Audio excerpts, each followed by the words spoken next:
오늘 연방의 제목은요, 일본 얘기입니다. 네, 한일 관계 냉각 속에 춥고 배고프고 병드는 일본이라는 일본 관련된 얘기를 좀 해봐야 되는데요. 8일날 서울지방 민사합의 34부 김정근 부장판사가 그 위안부 할머니 피해자 12분이 일본 정부를 상대로 낸 소송에서 승소 판결을 내리고 1억씩 배상 책임을 일본 정부에 있다라고 판결했습니다. 이것 때문에 이제 일본이 확 뒤집혔어요. 일본 우익들도 난리지만 스가는 이제 직접적으로 이 부분에 항의하겠다라고 얘기를 했었고 단교까지 검토하겠다라고 단교? 아주 극단적인 발언을 하는 내부 의견도 있고요. 헤라디야 잘됐다. 모택이라고 외상이 브라질 가 있다가 갑자기 전화를 해가지고 강경화 장관한테 바쁜데 전화해갖고 통화 좀 해요. 그래가지고 뭐 어떻게 그럴 수 있어? 막 그러고 이제 난리를 쳤나봐. 원상 복원하라고. 강경화 장관이 이성적으로 생각하세요. 그러고 전화 끊고 바로 유네스코에다가 쟤네들 군함도 있잖아요. 그때 약속했던 거 안 지켰어요. 그거 빨리 문화유산 제껴요. 이렇게 지금 이제 운동을 펼치고 있는 거죠. 네, 우리 강경화 장관은 또 유엔에서 굉장히 인맥이 화려합니다. 엄청 오래 일하셨죠, 그렇죠.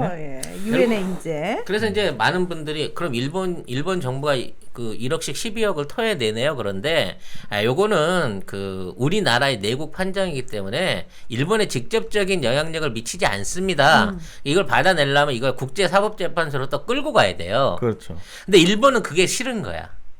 이 단계에서 이걸 가지고 국제사법재판소로 올라가게 되면 이게 전 세계 공론화가 되거든. 그렇죠. 올림픽을 앞두고 있는 상황에서 지금 이 문제가 공론화되면 일본 외교는 완전히 쫄망하는 거다. 폭망하는 겁니다. 좋을 게 하나도 없죠. 네. 근데 이제 이 상황에서 더 안 좋은 건 가뜩이나 지금 지지율이 떨어지고 있는 상태고 그래서 지금 이렇게 지지율 떨어지는데 한번 한국이랑 뭘 좀 붙어봐야 되나? 라고 고민을 때리고 있는 상황에서 우리 사법부가 먼저 이걸 선제적으로 때려버린 거예요. 근데 이제 문제는 우리나라에도 좀 있다고 봐요. 왜냐하면 이제 이 다음 단계가 진행되는 과정 중에 이제 내일 모레 13일 내일 일본군 위안부 피해자 손해배상 선고가 추가로 더 있었습니다. 네. 그래서 이제 요거는 2016년도에 뭐 이용수 기론옥 할머니들을 비롯한 20여 명이 추가를 한 거예요. 아까 12명 건하고 다른 거기 때문에. 자, 요게 판결이 13일 날 내일 원칙적으로 그대로 있었으면 요게 이제 요대로 또 추가로 일본 정부 배상해야 된다라고 나는 게 정상이거든요. 근데 이게 연기됐어요. 근데 이걸 재판부가 한 달을 연기시켜 버린 거야. 지들 맘대로. 참. 네. 여기에서 한 번 더 때려줘야 되는데 지금 이 상황에서 이거를 갖다가 한 달을 연기를 하면서 이걸 한일 관계를 고려했다는데 사법부 니들이 뭐간데 한일 관계를 니들이 고려를 해. 아니 그럼 이때까지는 다 고려하고 판결을 내린 거예요? 뭐야 지금까지 있는 소송들 전 정부에서 계속 미루고 거기에 대한 거 조율하고 판사들 협박해갖고 그 내용 어떻게든 뒤집어 보려고 했던 게 지금 박근혜 정부인데 왜 지금 와서 니네 사법부가 정해진 판결 날짜를 별다른 이유 없이 한 달을 미루냐고. 그러게요. 이게 뭐지? 그러니까 이 사법부 안에도 나카무라가 또 연락을 받은 거야. 이상해. 추가로 하지 말라고. 그거 말고는 이제 뭐라고 이유를 대기도 그런 그러니까 거예요. 설명을 못 해요, 이거는. 그래서 지금 이러한 사안 때문에 한일 관계는 정말 최악의 상황인 거예요. 그래서 지금 스가 같은 경우에는 그 나름대로 한국에 이제 지난번에 반도체 관련된 일부 블랙리스트 제외한 거는 효과를 못 보고 지들만 눈탱이 맞았잖아. 그렇죠. 그래서 지금 새로운 법안을 내갖고 한국을 압박하겠다고 얘기를 하고 있어요. 뭐가 있죠? 그게 뭐냐면 종자보호법이에요. 일본 내 종자보호법. 그러니까 일본 안에서 만들어진 종자들을 외국에서 한국 같은 데서 불법으로 심고 있으면 거기에 대한 기술료나 로열티를 요구한다라고 하는 법안을 만든 거예요. 근데 이제 일부 제품들 중에 뭐 양배추 같은 종자의 70%, 그 다음에 양파 60% 같은 게 지금 일본 종자를 우리가 심고 있대요. 그러니까 이런 부분에 대해서 문제를 제기해갖고 소송을 하게 되면 쉽게 말해서 종자 로열티를 더 내든가 여기에 대한 게 이제 일종의 소송이 될 수 있기 때문에 그러면 한국을 폭망시킬 수 있다. 뭐 이런 식으로 생각하는 것 같아요. 헐. 그리고 이제 근데 이제 문제 이게 쉽지가 않은 게 뭐냐면 네. 우리나라에 이제 그 정식 수입으로 들어온 케이스면 로열티를 물고 끝나면 되는데 우리나라에서 교배합을 통해 갖고 만들어낸 품종들도 꽤 있어요. 감귤이라든지 특히 딸기가 그렇거든. 네. 지금 일본 딸기를 교배시켜서 만든 국산 딸기 서량 같은 거는 이게 전 세계에서 일본을 제끼고 수출 1위를 하고 있을 만큼 전 세계에서 제일 맛있는 딸기가 우리나라 서량 품종인데 이게 실제로 일본 정작 교배해서 만든 거예요. 이것까지 일본이 어떻게 딴지를 놔보려고 하는데 이거는 이거는 이제 현재 국제법상으로 안 되는 거야. 왜냐면 우리가 개량한 거이기 때문에 이건 우리 품종인 거지. 원종은 이거지만. 네. 그리고 이제 그 이외에 그런 걸로 해갖고 또 시비를 걸려고 하는 게 샤인 머스켓이에요. 샤인머스켓. 샤인머스켓. 예, 샤인 머스켓도 일본이 개발한 건데 우리가 갖다 써가지고 거기에 대해서 이제 우리가 오히려 일본보다도 샤인 머스켓을 맛있게 잘 만들어 수출하고 있거든. 근데 이제 샤인 머스켓은 특허를 주장할 수 있는 기간이 지났어요. 그래서 이런 부분에 있어서 일본이 무슨 시비를 걸어서든지 이걸로 갖고 종자주권 전쟁을 벌이려고 시도를 하고 있는 것 같습니다. 그래서 지금 문제가 되고 있는 게 뭐냐면 제주도에 심어놓은 귤들 중에 일부 일본서 개발한 종자들을 무단으로 수입해서 지금 그 심어놓은 종류들이 있대요. 나무들이 꽤 있대. 그 정확하게 파악을 안 돼. 2만 주 이상이 있을 거다라고 해. 2만 그루 이상을 심은 거지. 이거를 제주 농민들이 싹 베버리겠다. 라고 해갖고 이것들을 제거하는 작업에 들어가기도 했습니다. 근데 아무튼 이런 방식으로 지네가 종자 주권이 있고 종자 그 생산에서 농업 종자 생산에서 나름 강국이라고 생각하기 때문에 이 부분을 갖고 한국 농촌을 압박하겠다라고 하는 정책을 준비하고 있는 것 같아요. 아이고 참. 이거죠. 화이 스마트워치. 이어폰으로 쓸 수 있습니다.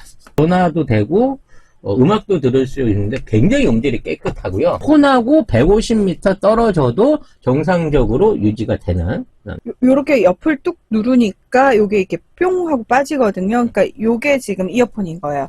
요 부분을 귀에 이렇게 꽂으시면 되는 거고 요걸 빼가지고 요 부분으로 이렇게 딱 넣으시면은 다시 딱 여기 피부에 네. 정확하게 이렇게 곡선으로 돼가지고 딱 달라붙어요. 생활방수도 가능하고요. 제가 그 몸이 안 좋아서 심장 박동을 항상 체크를 하거든요. 고혈압, 당뇨, 운동, 칼로리, 스텝도 있지만 동맥 안에서 산소 포화도 측정이 가능합니다. 심부전이나 코로나 같은 걸로 인해서 호흡이 부족해지는 상황에서 내 몸에 있는 여러 가지 바란스를 체크할 수 있는 기능이 있다는 거죠. 이 정도 성능 되는 이어폰 하더라도 20만 원은 그냥 기본으로 가거든요. 사장님이 광고주님이신 아닙니다. 건가요? 아니요. 제가 광고주. 아니요. 송 작가님이 광고주예요. 제가 야매로 들여온 거 아니고요. 정식 하웨이 코리아에서 수입한 정품이고 AS도 전부 화웨이에서 맡아서 하는 겁니다. 삼성, 애플과 함께 세계 3대 스마트폰 메이커고요. 이거 충전해서 쓰는 거 맞아요. 10분 충전으로 4시간 통화 가능해요. 스포츠 밴드는 19만 8천 원,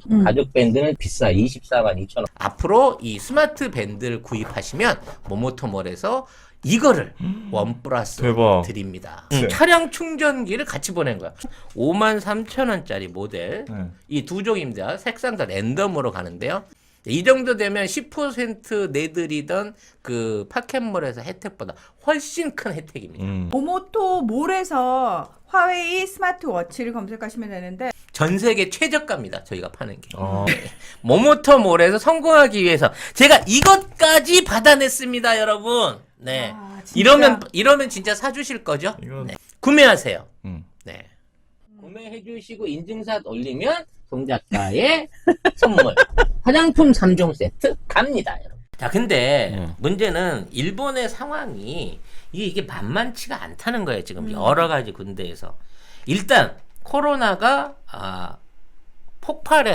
대폭발 단계입니다. 난리. 네. 현재 지금 하루에 6만 명 검사를 하는데 지금 8천 명이 넘어가고 있어요. 곧 10,000명이 간다고 하는데 세상에. 문제는 검사 수를 못 늘리고 있는 거예요. 아이고야. 그래서 잠재적인 확진자는 3만 명이 넘을 거라고 생각하고 있고, 이게 이제 검사로 찾아낸 게 8천이고, 이제 스스로 숨어버리거나 아니면 무증상 상태로 있는 잠재적 확진자는 3만에 가까울 거라고 추산을 하고 있는 거예요. 그에 비해서 한국은 매일 9만 명 이상을 검사하는데 600명 수준에서 지금 유지를 하고 있는 거거든요. 그래서 어쩔 수 없이 이 3월 달부터 전 국민 PCR 검사를 하겠다라고 선언을 했어요. 이게 1년 전에 우리가 적극적으로 이걸 하던 거랑 똑같은 방식을 이제 취하려고 하는 거예요. 그래서 그동안 일본은 지난 1년 동안 PCR 검사 많이 하는 거는 필요 없다. 괜히 가벼운 무증상자들까지 병원에 몰아넣기 때문에 의료 붕괴가 온다라고 하면서 이거를 조롱했거든. 그래서 이 일본에만 있는 특별한 검색어 중에 하나가 PCR 검사 낭비예요. PCR 검사를 하는 것 자체는 낭비다라고 하는 이 검색어와 이와 관련된 기사들이 이 3억 개 이상이 일본에서만 검색됐다는 거야. 그러니까 일본 정부가 의도적으로 이 검색어를 엄청 날린 거야. 일본 국민 명이 3억 번 이상을 PCR은 사실상 낭비다라고 하는 내용들을 검색을 했다는 거야. 같은 1년 동안 한국은 10,000건밖에 없어요. 이러한 기사에 대한 검색이. 그러니까 의도적으로 미디어 플레이를 해왔단 말이야. 근데 지금 일본은 제3의 변이 바이러스까지 추가로 발생을 했어요. 헐. 그러니까 지금 남아공 영국 바이러스도 들어와갖고 한 30명이 넘었는데 브라질에서 입국한 자국민 4명한테서 이 브라질산 새로운 변이 바이러스가 확인이 돼버린 거야. 이것도 공항을 통과한 상태에서. 이렇게 되다 보니까 이게 감염력이 기존에 있는 것보다 훨씬 빨라서 기존에 있는 감염자 숫자보다 더 많은 감염자를 변이 바이러스가 낼 위험이 있다라고 경고등이 확 켜진 거예요. 아이고. 이렇게 되다 보니까 이 PCR 검사를 전행적으로 실시를 하겠다라고 정책을 세운 거지. 문제는 지금 일본 안에 있는 의료 역량을 총동원을 해도 하루에 6만 명 이상을 못하고 있단 말이야. 그러니까 PCR 키트는 있는데 PCR을 증폭해갖고 읽어낼 수 있는 판독기가 적은 거야. 그러니까 싫어서 6만 명밖에 안 하는 게 아니고 일본이 할 수 있는 최대치가 6만 명인데 이거를 전 국민으로 확대하려고 치면 지금 있는 것보다 수십 배 이상의 장비 증원이 필요하거든. 단기간에 이게 가능할 거냐라는 게 일단 문제인 거고, 이렇게 검사를 한다고 하더라도 일본 국민들이 자발적으로 검사에 따라줄 거냐, 이것도 문제인 거예요. 그러니까 일본은 자기네 민도가 높아서 한국처럼 무작위로 막 사람 추적하고 휴대전화 신용카드 뒤쫓고 우린 이런 거 안 한다. 이 성숙한 시민들이 스스로 와갖고 검사받게 할 거다라고 하는데, 일본에서 검사받아서 확진되면 무조건 왕따 당하는 거 사회풍조로 뻔히 알고 있는데 아무리 정부가 한다고 한들 누가 가서 그걸 자발적으로 받겠냐고. 그럴 가능성 거의 없거든요. 아니 지금 뉴스에, 우리나라 뉴스에도 보면 지금 중앙일보가 단독을 냈는데 일본 변이는 영국 남아공의 종합판이다. 그러니까 일본 변이는 어떻게 방법이 없다는 거예요. 지금 그렇지. 노답이라는 거예요.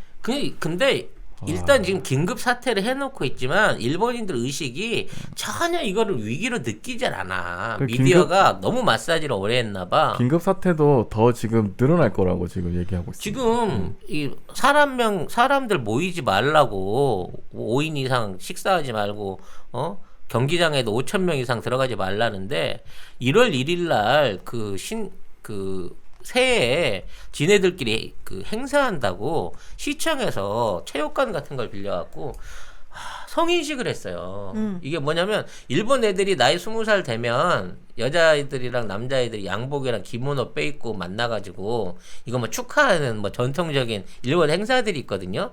그러니까 이것들을 지자체들이 전부 다 이제 관할해서 그걸 해요.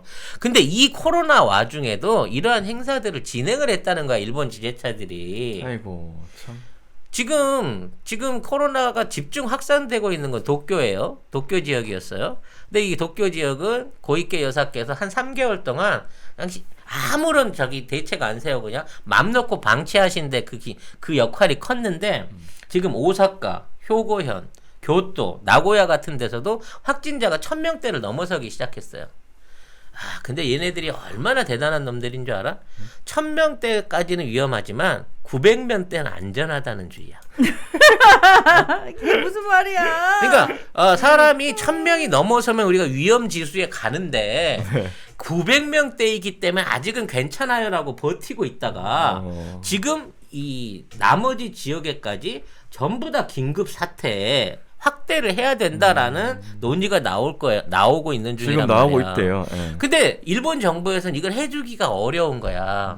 해주면 국가에서 보상금을 다 줘야 되거든. 그 지자체를 비롯한 각 업소들한테 식당이나 유흥업소들 같은 8시까지 제한시키는 조건으로 63만 원씩 매일 줘야 된단 말이야. 그러니까 이게 확대되면 확대될수록 재정이 그냥 쭉쭉쭉쭉 빨려 들어가는 상황이기 때문에 어떻게든 안 하려고 버티지만 계속해서 지금 확진자는 늘어나고 있다는 거죠. 네. 아니 일본은 백신도 다 있는데 왜 이렇게 못 잡고 있죠? 도대체? 백신 그 얘기 조금 이따 할게. 네. 그래서 지금 이제 PCR 검사를 비롯해서 이거를 확대하려면 쉽게 말해서 안전한 검사소를 늘려야 돼. 원래 이제 한국이 드라이브스루 시작했을 때 저거 멍청한 짓이라고 했다가 아베가 슬그머니 이걸 도입했잖아. 그러면서 우리는 한국식이 아니라 독일식이다라고 우겼단 말이야. 장난치나. 그래서 이번에도 대량 검사를 하기 위해서 일종의 이제 그 PCR 관련한 임시, 그러니까 우리 하는 것처럼 임시 진료소 같은 걸 세워가지고 사람들 많이 모이는 지역에다가 임시 진료소를 세울 건데 일단 계획만 그래. 장비나 이런 것들 인력이 준비됐는지는 이제 거의 불가한 상황인 거야. 그래서 지금 일본에서는 의사가 없어서 간호사나 군인 이제 이건 다 동원 끝났고 이제 선생님들을 현장에다가 투입한대. 교사들을. 왜 휴교령으로 놀고 있으니까 교사들 불러다가 지금 방역 요원으로 활용하겠다고 얘기하고 있거든. 공무원 다 나오겠네. 일본에서는 선생님들이 온라인 수업하지 않아요? 근데 지금 이 긴급조치 들어가면 휴교령으로 다 바뀌었으니까 놀고 있다고.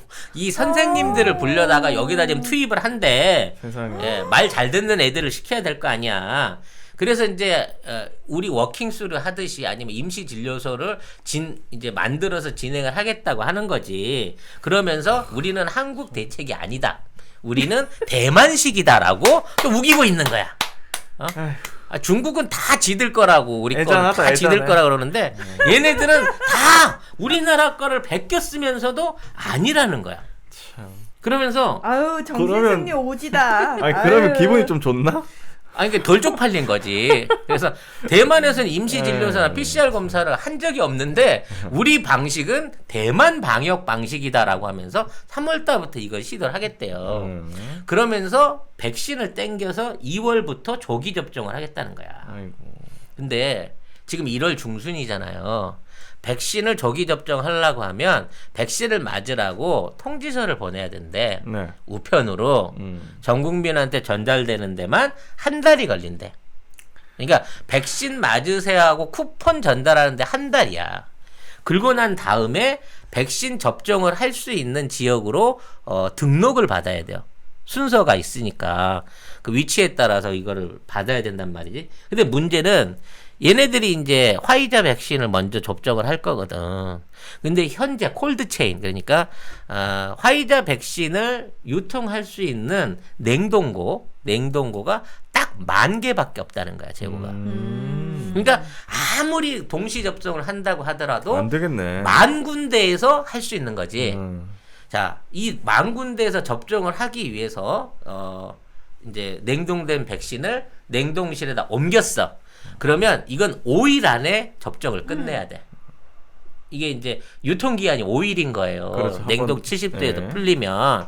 그래서 이 쿠폰을 받은 사람들이 지정된 지역에 가가지고 배정을 받아서 그 자리에서 1억 3천만 명이 10,000군데에 나눠져가지고 거기서 백신을 맞아야 되는데, 자, 문제는 5일 안에 이걸 못 끝내면 백신을 못 쓰는 거야. 버려야 되는 거야. 실제 유럽 같은 데서도 25%를 버렸대요. 백신 이 접종 시기를 못 지켜가지고. 그렇게 되기 때문에 지금의 일본의 전산 상황이나 냉동고 확보 상황, 그리고 이에 대한 모든 접종자에 관련된 게 수기가 이루어져야 되는 거고, 지금 여기에 제대로 된 말하자면 의사들이나 의료진을 투입할 수 있을지 가능성이 없기 때문에 기본적으로 이러한 접종도 불가한 상황이라는 거야. 그래서 지금 스가는 방사능은 완전히 제껴버리고 지금에 있는 코로나 사태를 해결하기 위한데 모든 거를 올인하고 있다는 거지. 세상에. 자, 근데 코로나는 문제도 아니야.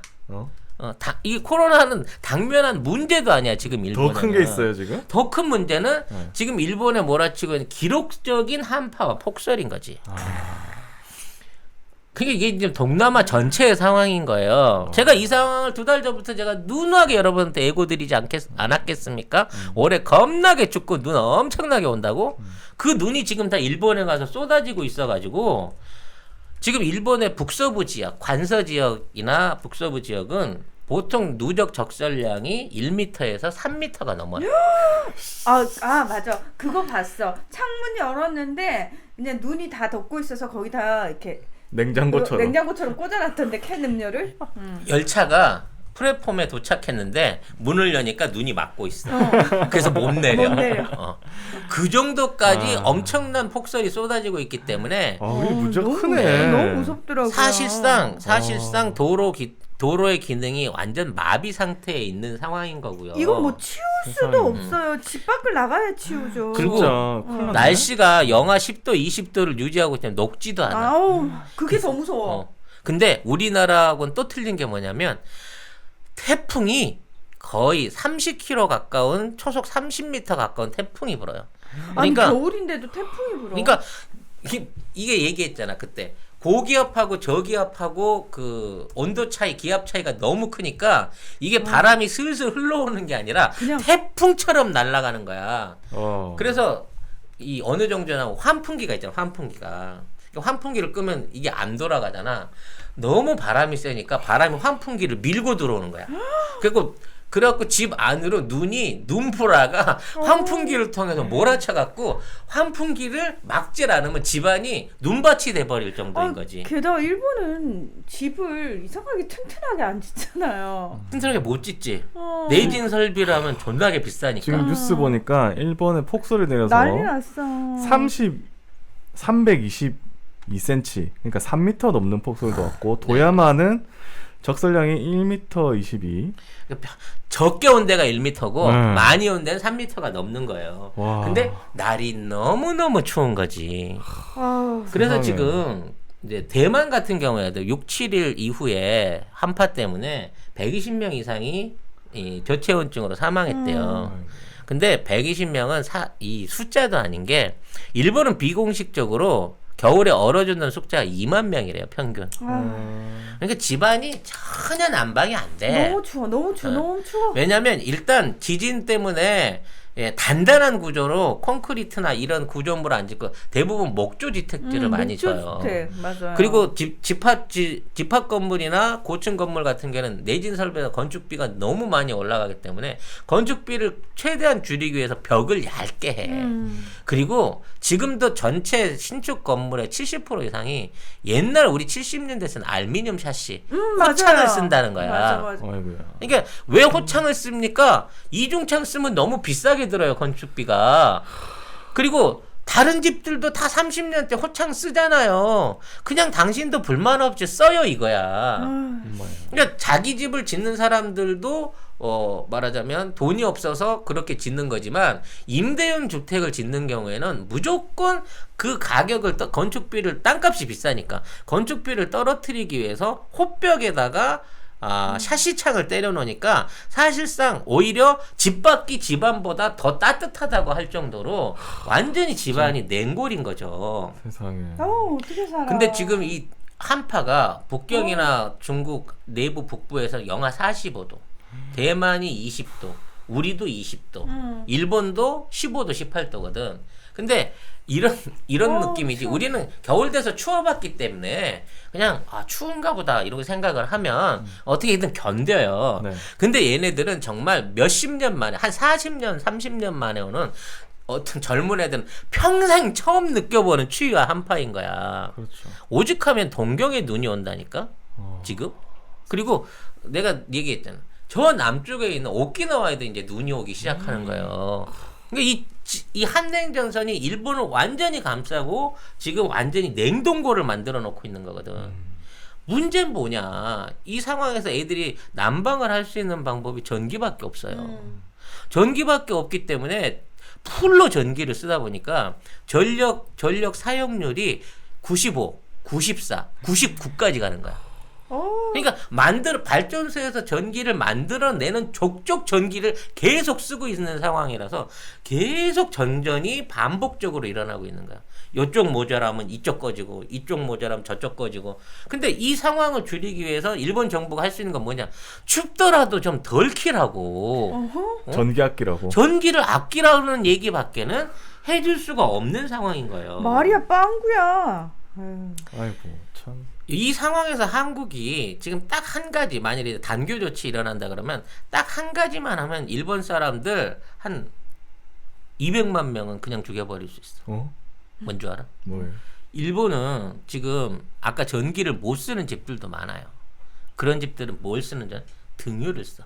등유. 코타지라 그래가지고 그 난로 같은데 이불 덮어놓고 그래, 코타지. 안에다가 불때 갖고 발만 넣고 발만 넣고 건진단 말이야. 이런 집들은 가스나 목조주택이라서 가스나 이런 걸 못 쓰기 때문에 등유를 많이 써요.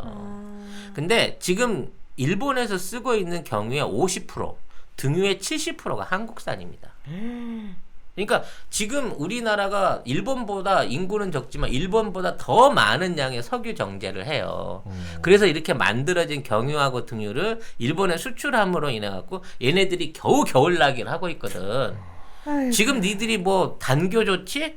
해 씨. 그거 끊어버리면 바로 얼어 죽는 거야 지금 일본 사람들. 서민들 같은 경우에는. 진짜 어느 나라나 참 서민들은 살기가 너무 힘들다. 아유. 그래서 지금 사실 코로나보다도 지금 이 얼어 죽는 사람이 더 많이 나오겠다라고 하는 아비규환 상황인 건데 이게 각 지역마다 상황이 심각하잖아요. 막 1,500대씩 고속도로 막히고. 되고 네. 이만 동네 도로는 이미 제설 작업이 불가한 상황이라서 주민들이 스스로 눈을 치우고 지붕에 쌓인 눈들을 끌어내리고 그러다가 또 얼어 죽고 떨어져 죽고 막 사건 사고가 계속 일어나는데 맞아요. 아예 보도를 안 해. 이 심각한 상황에 대해서. 그러니까 도심지를 제외한 지역에는 사실 젊은이들도 없기 때문에 제설 작업을 할 인원이 없어요. 공무원들도 한계가 있는 거거든. 그렇죠. 그래서 지금 자위대가 총동원돼 갖고 지금 일본 전역의 시골 마을에 지붕에 눈 치우는 작업들을 진행하고 있는데 이게 별반 효과가 없는 게 이제 3일 있다가 이번 주 금토일 되면 또 한랭전선이 내려가서 폭설과 폭풍이 시작될 그렇죠. 거거든. 눈이 진짜 무서운 게 계속 내리는 거거든요. 계속 내리는데 보고 있으면서도 치워야 되는데 우리가 못 하잖아. 계속 오기 때문에 치워도 뒤로 가면 또 눈이 쌓여 있어. 그런 식이에요. 되게 군대에서 트라우마가 너무 진짜 눈 많이 치여가지고 저렇게. 근데 저희 부대는 눈도 별로 안 오는 구역이었는데 그 당시에 눈이 좀 왔었어요. 그러니까 이제 맥을 못 추는 거죠. 원래 군대에서 이제 눈 많이 치우는 부대에서는 그게 차차차차 이렇게 되는데 갑자기 눈이 와버리면은 이거 어떻게 방법이 없어요. 도구도 일단 없고 그것부터 시작해가지고 사람도 어떻게 해야 될지를 모르고 그러면 지금 일본도 지금 기록적인 폭설이라고 하니까 그런 것도 다 없을 거 아니에요. 지금 있는 상황에서 이게 갖고 있는 장비나 인력으로는 대처를 못하는 수준이기 때문에 거의 이제 뭐 파묻어서 죽어가는 사람들만 겨우 건지는 수준인 거고요. 지난번 폭우 때도 복구 아직도 안 됐거든. 작년 여름에 폭우 상황도 이 상황도 봄 돼서 눈 녹을 때까지는 계속 갈 거라는 거야. 그러니까 근데 기사를 봐도 3월 달까지 어떻게 될지 모른다고요. 아이고. 계속 폭설을 올 그러니까. 거라고. 그래서 결국 3월까지 계속 이러한 상황이 누적될 거라는 거지. 이런 와중에 일본 경제는 완전 폭망각으로 가고 있는 거예요. 일단 일본 자동차를 그러니까 일본을 경제를 사실상 이끌고 있는 자동차 업계가 올해 완전히 반토막날 위기에 처했습니다. 기본적으로 차량용 반도체 공장 화재가 10월 달에 있었다 그랬잖아요. 지난주에 설명드린 바대로. 근데 지금 10월 달이니까 몇 달이야? 거의 한 넉 달이 지났잖아. 근데 이 공장이 아직까지도 아직도? 복원을 못 하고 있어요. 왜? 지금까지 화재 조사를 하고 있어. 장난쳐 지금? 왜? 지금 그 화재를 조사해갖고 보험을 타야 이 회사가 살아나거든? 근데 보험회사하고 경찰하고 회사 측이 계속해서 이 화재 원인을 놓고 다투는 바람에 아예 이 공장이 복원될 수 있는 가능성이 없어져 버린 거야. 아이고야. 그럼 일본 내에 지금 자동차 안에 계기판 안에 들어가는 반도체나 이런 주요 소재들이 올 안에는 공급될 가능성이 완전히 끊어져 버린 거야. 그러니까 그동안은 대만이라고 해야겠지. TSMC나 뭐 이런데 자국의 반도체 생산을 믿고 크게 준비를 안 했다가 이 화재가 생기고 여기에 대한 여파가 1년 간다 그래 버리니까 이제 부랴부랴 거기에 대한 제품들을 찾으려고 하니까 만들어 줄 데가 없어. 아이고. 유일하게 지금 손 벌릴 수 있는 데는 SK 하이닉스밖에 없는 거예요. 그래서 SK 하이닉스한테 와갖고 일본 애들이 사정을 하고 있는데 니네뿐만이 아니야. 중국 안에 있는 자동차 업계들도 이게 없어갖고 난리거든. 더군다나 또 지금 있는 자동차들이 대부분 LCD 계기판들을 쓰잖아요. 네. 이 LCD 계기판도 생산이 멈췄어요. LCD 계기판을 연결해가지고 말하자면 연결시킬 수 있는 제품 소재도 그 공장에서 만들기 때문에 LCD 계기판 판때기는 만들 수 있겠지. 근데 이걸 붙여가지고 연결해서 유닛을 만들기 위해서는 이거를 연결시키는 일종의 이제 소켓 연결이 필요한데 이것도 지금 대한민국 말고는 기댈 데가 없어진 거야. 그 현대한테 좀 어떻게 팔아줄 수 없겠냐고 사정을 하고 있는데 우리 기업들은 배짱 튀기면서 가격을 비싸게 주든가 납품을 적절히 낮게 주면서 이 수요 공급을 조절하는 거지. 그 반사이고 우리가 봐야지. 지금 우리가 일본부터 살려줄 이유가 뭐가 있겠냐고. 당연하지. 그렇죠. 아유. 그래서 일단 도요타, 혼다, 닛산 전부 다 올해 50% 이상 감산이 불가피하다는 거야. 완성차가 안 나와. 지금 최고 대목이야 자동차가. 작년 상반기 때 못 팔았던 것들이 후반기 수요로 몰려오면서 지금 그것들이 뒤늦게 발생하고 있는데 일본 자동차는 그걸 따라갈 수 있는 상황이 안 된다는 거지. 여기에다가 지금 그나마 돌아가던 공장들이 아까 얘기한 전력 부족난 때문에 셧다운으로 팍팍 넘어가기 때문에 공장을 못 돌리고 있는 거예요. 왜? 한 번 정전이 날 때마다 그 피해가 어마어마하거든. 아유. 작년에 도시바에 한 번 정전이 와갖고 그거 한 방으로 3개월 생산에 3,700억을 늘렸어요. 그렇기 때문에 지금 정전 사태가 계속적으로 일어나고 있는 상태에서 공장 못 돌리는 거예요. LCD 생산 공장들도 지금 정전에 폭삭하고 날아가 버린 상황인 거고 지금 심심찮게 일어나고 있는 지진 때문에 계속해서 반도체 공장들이나 정밀 어떤 가공이 필요한 공장들이 한 번 지진 날 때마다 계속해서 새로 세팅해야 되는 위협을 안고 있는 거거든. 네. 이 와중에 TSMC가 또 일본이랑 한국을 잡아보겠다고 5대5로 투자해갖고 일본에다가 반도체 공장을 아이쿠야. 세우고 있었다는 거지. 아이쿠야. 그래서 감도 없지. 큰 감도 없는 것들이야. 네. 감도 없지. 종작가만큼이라 감도 없지. 완전히 지금 이제 폭망테크 타고 있는 거야. 일본 반도체랑 TSMC는. 그 다음에 이제 UMC라고 있는 기존의 일본의 반도체 공장도 이미 작년에 지진으로 한번 섰었고, 그 다음에 마이크론 대만 공장도 정전으로 한번 다운된 실적이 있는 상황인 거거든. 그럼 이런 상황에서 대만하고 일본이 손잡고 중국이랑 손잡고 한국을 견제해 보겠다고 반도체 사업에 투자한다? 그거는 그냥 돈 버리는 거야. 진짜. 이- 아이고. 영한네이처 하면 우리가 한때 팟캐스트 인기 프로그램에서 막막 광고하던 제품이 있습니다. 마카33을 엄청나게 광고를 했고요. 주력 상품을 이제 마카 33에서 술겜으로 바꾸셨대요. 식물성 원료들을 섞어서 만든 건데 그 메인은 마카도 들어있고요. 네. 오리나무, 누룩, 황기, 칡봉오리, 쌓인 씨앗, 헛개나무, 칡뿌리 몸에 좋다는 종류는 뭐 20몇 가지가 전부 다 들어있어요. 생약제제 같은 작은 알, 그 알로 된 겁니다. 먹기에는 향이나 이런 맛에서 지장이 없고요. 효과가 너무 좋대요. 그래서 사장님이 얼마나 자신이 있으신지 음주 중에는 드시지 말라고 권합니다. 술이 안 취한다.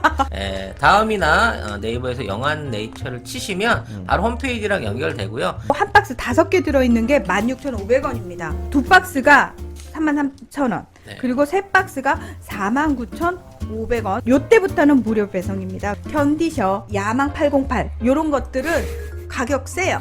어쩔 수 없이 몇 개를 사와요. 편의점에 가서. 그 경험들 다 있으실 겁니다. 그거 사면은 결국은 몇만 원 나가. 그렇지. 거기 역시 송작가 TV에 광고하니까 광고 효과 짱이더라라고 주님들이 얘기해 줄 수 있는 네. 그런 송작가 TV 만들어 주세요. 누가? 여러분이요. 또 이 와중에 또 일본 제일 그 1, 2위 조선소가 또 손을 합쳤어요. 힘을 합쳐가지고 합병을 했어. 일본 정부가 주도해갖고 네. 한국 조선업계를 공략한다고. 근데 기본적으로 지금 돌아다니고 있는 지금 추진되고 있는 이 LNG형 추진 엔진이라든지 선박을 제조할 설계 기술이 없어요. 그래서 얘네들이 지금 500명의 직원들을 전 세계 조선소에 보내가지고 기술 습득하러 나섰어 지금 배워갖고 언제 할 건데 니들이. 왜 메이지 유신 때 하던 짓을. 그래서 결과적으로 지금 일본은 사실 한일 관계 최악인 상황인 거고 일본 내에서도 우익들이 바글바글 끓고 있는데 지금 어쩔 수 없이 한국에 손 빌리지 않으면 백신부터 자동차 산업부터 그 이외에 지금 아까 얘기한 전력난 게 한국에서 전기 좀 끌어다 쓰자라고 하는 얘기를 벌써 그 네티즌들이 철딱서니가 없는 거지. 무슨 뭐 우리가 선 깔아주면 지들한테 해갖고 보내줄 줄 알고 그러나? 아이고. 그런 얘기가 나오고 있을 정도고 단기간 안에 이 전력 문제도 해결을 못하고 있을 뿐더러 폭설로 인한 피해 복구도 전혀 안 되고 있는 상황이고 백신은 한국 없이는 애초에 공급 불가야 니네들은. 이게 우리 신사유람단으로 싹 뭐가 투척이고 언론들이랑 그 기레기들이랑 이렇게 일베들이랑 다 묶어가지고 지네 나라로 다 보내줬으면 좋겠다. 그러니까 내가 늘 걱정하는 게 이 상황에서 인도적인 지원 어쩌고 하면서 일본을 도웁시다라고 하는 운동을 하려고 얘들이 나설 거라니까. 오케이. 좋습니다. 아까 저희는 중앙일보 네. 이상한 기사 냈잖아요. 벌써. 인적으로 도와드리겠습니다. 일단 기레기들하고 일베들하고 사람 먼저 보내겠습니다. 그 중앙일보 조중동에서 니네 기자들부터 이따 보내. 그렇지. 솔선수범해서. 이전에 그쪽. 네. 그쪽으로 그럼 아예 본사를 이전해. 이전해. 이전비도 대줄 테니까 우리가 국민 성금으로. 그 좋은 네. 생각이다. 조중동 본사 이전 캠페인. 괜찮은데. 후쿠시마로. 네. 무조건 후쿠시마로. 그 카이스트 교수 정 교수 그 사람 같이. 정영우 교수님과 함께 같이. 손잡고 후쿠시마로 가라. 진짜. 진짜 가라. 제발 가라. 그래서 아무튼 오지 마라. 한일 관계가 급속히 냉각됐다고 하지만 일본이 지금 감히 한국한테 기분 나쁠 수 있는 카드를 못 꺼내 들고 있는 상황인 거고 이 와중에 춥고 배고프고 병들고 있는 거예요. 지금 그 유통망이 전부 다 도로가 유실되면서 지금 끊긴 상황이라서 지역 안에서는 지금 생필품을 못 구해가지고 고립돼 있는 사람들이 부지기수야 지금. 응? 지금 니네들이 살라고 하면 지금 중국이 거기 가서 도와줄 것 같아. 미국이 거기 가서 도와줄 것 같아. 러시아가 니들 도와줄 것 같아.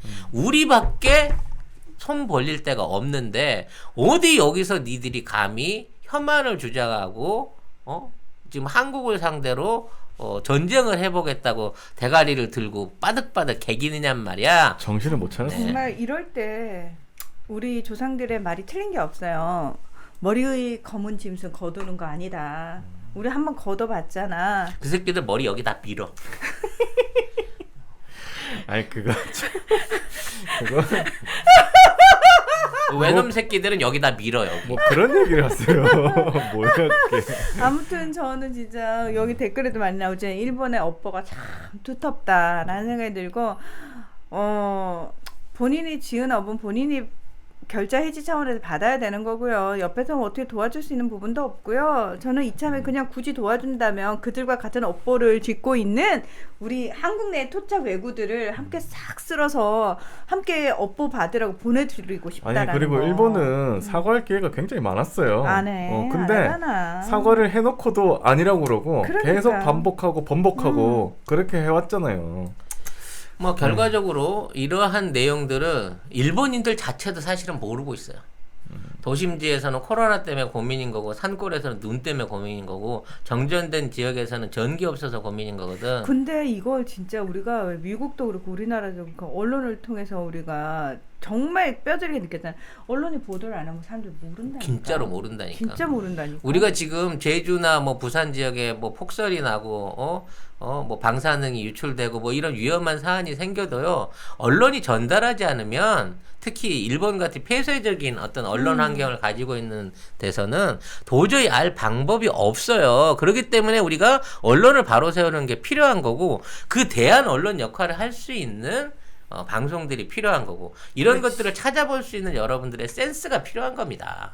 맞습니다. 아니 그러니까 저도 사실은 지금 거의 넷플릭스 외에는 안 보거든요. TV를 진짜 그 텔레비전을 안 보긴 일단 저도 뉴스 안 뉴스 안 봅니다. 본 지는 되게 오래된 것 같아요. 신문도 당연히 안 보지만 저희 일 네. 때문에 이거 하기 때문에 신문 보고 근데 화가 나는데. 그것도 우리가 잘못하는 거예요. 더욱 보고 더욱 비난하고 그 안에 있는 민낯을 꺼내줘야 돼요. 지금 일본이 이렇다는 거 말 안 해주면 누가 알겠냐고. 아마 일본 국민들 자체들도 모를 거야.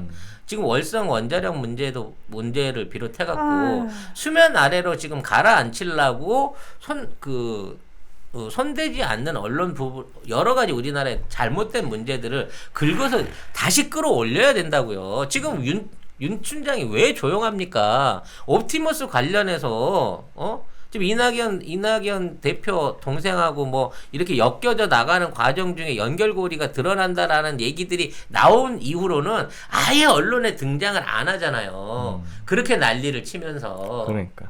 결과적으로 끝난 게 아니라는 거예요. 계속해서 우리가 파고들어야 된다는 얘기입니다. 지금 뭐 방송 중에 아까 댓글을 누가 자꾸 올려주셨는데 워싱턴 지역 24일까지 지금 비상사태가 내려졌다는 얘기죠. 네, 왜냐하면은 이제 취임식을 안전하게 하기 위해서라는 이름으로. 근데 취임식을 할 수 없게 될 겁니다. 결과적으로 이 비상사태 때문에. 예, 왜냐면 군중들이 모이고 위험한데 무리해서 취임식을 강행했다가 100만 민명대가 무장하고 행진한다고 하는 세력들하고 부딪히면 뭐가 되겠어요.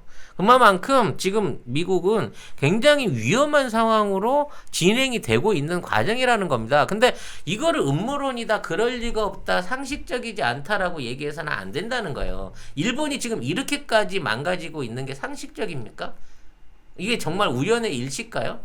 이거는 시스템의 부재가 만들어낸 선진국 아닌 선진국 일본의 민낯인 거예요. 경제도 그렇고 어떤 안보 부분도 그렇고 외교도 그렇고 정치도 그렇고 국민의 생명을 담보해야 되는 방역 문제까지 일본은 한 번도 진실되게 국민들한테 상황을 공개하거나 이걸 적극적으로 해결하려는 노력을 해본 적이 없다는 겁니다. 그렇죠. 그런 정부를 만든 건 사실은 그 국민들의 무관심 국민들이죠. 때문이라는 거죠. 그리고 지금 진보 유튜브 보고 계신 분들도 정신 정말 똑똑히 차려야 되는 게 뭐냐면 수박짓을 하는 게 버젓이 드러났는데도 갈라치기다 이러면서 옹호하려고 도대체 뭘 위해서 옹호하십니까? 왜 그러십니까? 정신 똑바로 차려야 돼요. 현실 파악하셔야 돼요. 팩트로 드러났는데 왜 감싸는 겁니까? 팩트로 드러났고 더 이상 우리와 함께 갈 수 없다 그러면은 불태워버려야 된다니까. 예. 잘라내는 걸로 안 돼. 싹을 태워버려야 된다니까. 그러니까 뭐 이제 그래도 뭐 그 인류애적인 부분이 있는데 일본한테 너무하는 거 아닙니까? 뭐 이런 항의를 받기도 하는데요.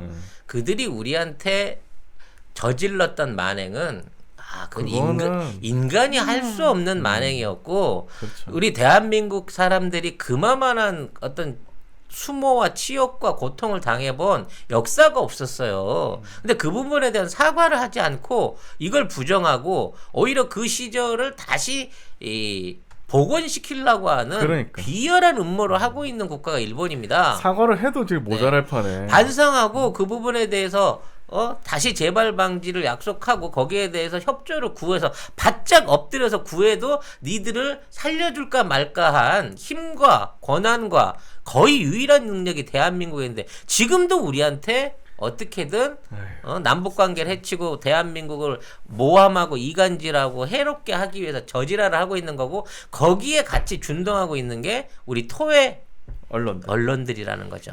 일본 돕자는 소리 하기만 해봐 그 입을 확. 예. 북한 도와야 합니다. 우리 민족끼리 먼저 도와야 합니다. 예. 오늘 방송은 여기에서 정리를 하도록 하겠습니다. 연방까지 재미있게 들으셨기를 바라고요. 네. 저희가 6,400명이 넘었네요. 네. 그런가요? 네. 네. 많이 와주셔서 고맙습니다. 많이 와주셔서 많이 들어주셔서 고맙고요. 널리 널리 퍼쳐주시고